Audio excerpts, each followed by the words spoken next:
नीरज माहिरा जी, अब आपसे मैं समझना चाह रहा हूं दरअसल कि इस स्थिति का निदान क्या है, क्योंकि चुनाव आयोग पर जो सवाल खड़े किए हैं, आवाज म्यूट की जाए प्लीज, इस तरह से चर्चा नहीं हो पाएगी आगे, आवाज म्यूट की जाए। हाँ नीरज जी, अब मैं आपसे समझने की कोशिश करूंगा जाहिर तौर पर, ये जो मामला है ना चुनाव आयोग के ऊपर जो सवाल खड़े किए हैं राहुल गांधी ने, ये अपने आप में बेहद गंभीर है, क्योंकि पूरे चुनाव आयोग की जो ट्रांसपेरेंसी है, पारदर्शिता है, उस प्रक्रिया पर यह सवाल है। अब इसका जवाब देगा कौन?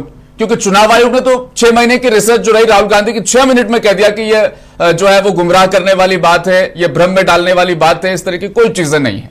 लेकिन अब सवाल तो जायज है, अब इनका जवाब दरअसल मिलेगा कैसे नीरज जी? देखिए, मुझे लगता है कि जिस तरह से आपने बताया और हमने भी सुना और बात प्रेस कॉन्फ्रेंस भी पूर्व चुनाव आयोग की हमने भी सुनी, उनका कहना है कि इस पर दूसरे शपथ पत्र की कोई आवश्यकता नहीं है। तो मुझे लगता है कि चुनाव आयोग इस पे अड़ा क्यों हो।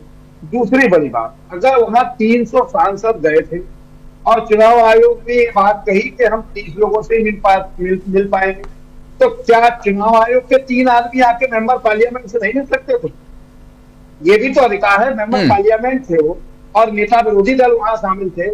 सबसे बड़ी चीज, देश की बड़ी पार्टी के नेता है राहुल गांधी, अखिलेश यादव देश की तीसरी बड़ी पार्टी के नेता है। सारे सांसद लोग गए थे, कोई आवारा और इस तरह के लोग तो गए नहीं थे जिनसे अगर चुनाव आयोग चाहता तो 3 लोगों को अपना डेलीगेशन भेज के उनकी बात सुनी जा सकती थी, मामले को खत्म किया जा सकता है। लेकिन चूंकि लोकतंत्र का मतलब मुझे लगता है कि स्वयं चुनाव आयोग भी भूल गया है। लोकतंत्र का जो असली मतलब है, मैं आपके साथ साथ आपके दर्शकों को भी बताना चाहूंगा कि जनता का जनता के द्वारा जनता के लिए किए जाने वाला शासन ही लोकतंत्र है। क्या ऐसा हो पा रहा है? राहुल गांधी ने जो शपथ पत्र की मांग कर रहे हैं, निश्चित रूप से जो आपने कहा, या कांग्रेस की पार्टी के प्रवक्ता ने कहा, मैंने भी जिनको सुना, अखिलेश यादव ने पार्लियामेंट के बाहर बात करते हुए ये बात कही कि हमने शपथ पत्र लिए थे, उसका क्या हुआ? कुछ नहीं हुआ, जांच ही कर रही, जांच ही चलेगी आपकी। दूसरी बड़ी बात, महाराष्ट्र में चुनाव हुआ अभी, महाराष्ट्र में क्या है कि एक दिन में 7,000 वोट निकले, बढ़ाए गए, उनकी शिकायत की गई, अब तक जांच चल रही है, इलेक्शन कमीशन उसका जवाब नहीं दे पाया। कल मध्य प्रदेश के एक बड़े अखबार में, दैनिक भास्कर में खबर छपी थी कि 1696 स्थान उन्होंने ऐसे चिन्हित किए हैं अखबार में अपनी जांच में, रिपोर्ट में, जिसमें एक घर में 100 से अधिक वोट बने हैं। 1696 मल्टीप्लाई कर दीजिएगा 100 से, कहीं ना कहीं कुछ न कुछ तो गड़बड़ है, इसको आपको स्वीकार करना चाहिए मुझे लगता है। और देश की सबसे बड़ी महापंचायत के मेंबर थे वो, उनको उन्होंने सदन में सवाल खड़े किए, और सदन में खड़े किए गए सवालों का जवाब देना, मुझे लगता है कि चाहे कोई डिपार्टमेंट हो, चाहे कोई व्यवस्था हो, उसको देना ही होता है, क्योंकि वो देश की सबसे बड़ी महापंचायत है। दूसरी बड़ी बात, जिस तरह से आप कह रहे सदन में कितनी देर आप बोलने दे रहे हैं विपक्ष को, तमाम चीजें हैं जिन पर सवाल खड़े किए जा रहे हैं। और निश्चित रूप से चुनाव आयोग को मुझे लगता है कि अपने आप को पारदर्शिता स्थापित करनी है कि हम निष्पक्ष हैं, स्वच्छ हैं, तो चुनाव आयोग को ही जवाब देना पड़ेगा। दूसरी तीसरी बड़ी बात मैं बताऊं कि जब सवाल किया जाएगा राहुल गांधी करेंगे चुनाव आयोग से, जवाब देने आएगी भारतीय जनता पार्टी, तो राहुल गांधी के जो आरोप लगाए जा रहे हैं, राहुल गांधी जो आरोप लगा रहे हैं कि दोनों लोग मिलकर काम कर रहे हैं, तो ये तो साफ सामने आ गया। इसके लिए राहुल गांधी को किसी सबूत की जरूरत ही नहीं है। आप और लोगों की बात भी सुनिए, सुब्रमण्यम स्वामी भी कई बात कर रहे हैं, भारतीय जनता पार्टी के तमाम और भी लोग कह रहे हैं चुपचाप से, लेकिन तमाम चीजें जिनको आपको बताना ही होगा, देश की 144 करोड़ जनता को बताना होगा।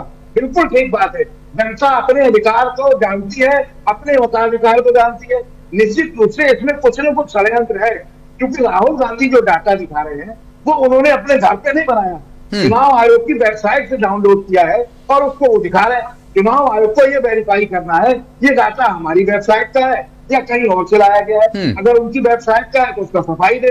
तमाम चीजें हैं जिनको आपको बताना ही होगा, क्योंकि इस तरह नहीं चल पाए। चुनाव आयोग हिंदुस्तान में टीएन शेषन साहब के भी समय था, क्या हालत थी चुनाव की, कौन आदमी किसी ने आज तक आरोप लगा पाया?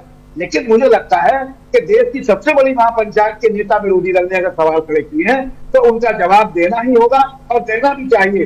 भारत क्योंकि संविधान से चलता है, चुनाव आयोग से नहीं चलता, और संविधान ही अधिकार राहुल गांधी को देता है, मुझे देता है, और मेरे साथ साथ जो बैठे डिबेट में सारे लोग सबको देता है। तो संविधान के हिसाब से जो संविधान में लिखा है, तो मुझे लगता है कि चुनाव आयोग को भारत के संविधान के हिसाब से काम करना चाहिए और राहुल गांधी के ठीक है।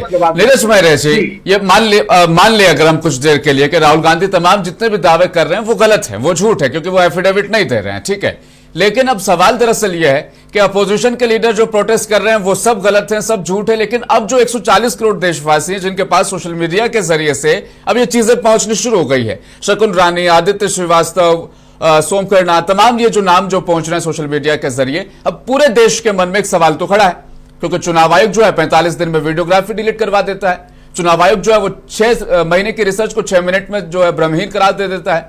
अब ऐसे में जो लोग हैं उनको जवाब दरअसल कैसे मिलेंगे, क्योंकि चुनाव आयोग तो आज बाहर आया नहीं जवाब देने के लिए। क्या चुनाव आयोग को जिस तरह से राहुल गांधी ने एक प्रेस कॉन्फ्रेंस करके सवाल खड़े किए, क्या उसी तरह से एक प्रेस कॉन्फ्रेंस करके देशवासियों को दरअसल जवाब देना चाहिए? देखिए, निश्चित रूप से जो चुनाव आयोग माननीय सुप्रीम कोर्ट को ये बताने में अपनी जिम्मेदारी नहीं समझ रहा है कि हमने 66 लाख वोट या 65 लाख वोट बिहार में क्यों डिलीट किए, जब वो इलेक्शन कमीशन जो है माननीय न्यायालय को नहीं बता रहा, तो राहुल गांधी को क्यों बताएंगे? तो मुझे लगता है कि जो आपकी प्रक्रियाएं हैं, जो आपकी चीजें हैं, जिससे आपको संदिग्ध बनने के लिए मजबूर हो रही है भारत की 140 करोड़ जनता, तो वो चीजें आपको दूर करनी पड़ेगी। आप एक संवैधानिक व्यवस्था है, संवैधानिक प्रक्रिया है, आपकी ईमानदारी से काम किया जाता है चुनाव आयोग का, ऐसा आज तक देश की जनता मानती रही है और कभी चुनाव होते रहे। और चुनाव आयोग का काम क्या है? राजनीतिक दलों को संतुष्ट करना और चुनाव कराना, दो ही काम है। दो में से आप एक भी काम नहीं कर पा रहे। पहले तो आप राजनीतिक दल को संतुष्ट नहीं कर पा रहे।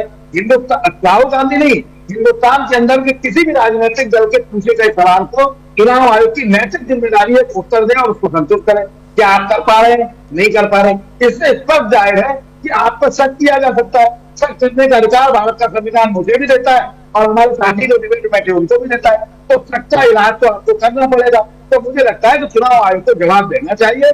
देश की 144 करोड़ जनता का सवाल है तो देना चाहिए। उसमें मैं नहीं कहता हूँ कि आप भारतीय जनता पार्टी या कांग्रेस हो या अन्य कोई राजनीतिक दल हो, जितने भी राजनीतिक दल है उनके सवाल है, उनके उत्तर देना ही होंगे। ठीक है, आज एक और सवाल नीरज मेहरा, मल्लिकार्जुन खड़गे ने सदन में पूछा कि विपक्ष के सांसद मौजूद ही नहीं है सदन में और आप बिल ला रहे हैं, पास करा रहे हैं, ये तरीका जो है वो बिल्कुल ठीक नहीं है।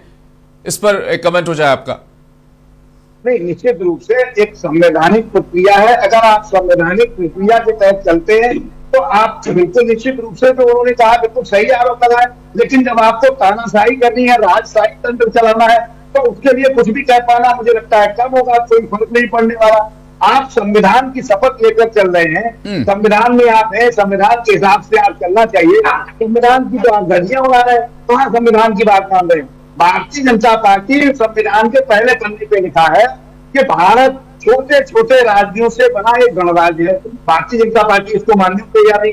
वो कहती भारत एक राष्ट्र है। देश के प्रधानमंत्री कहते हैं कि भारत को 2047 में विकसित राष्ट्र बना देगा। जब राष्ट्र पहले पन्ने को ही नहीं लिखा तो आप क्यों करें? लेकिन जो संविधान के पहले पन्ने को ही मानने को न तैयार हो, उनसे संविधान की बात करना मुझे लगता है। ठीक है, अब यही चीज भूपेंद्र यादव जी आपसे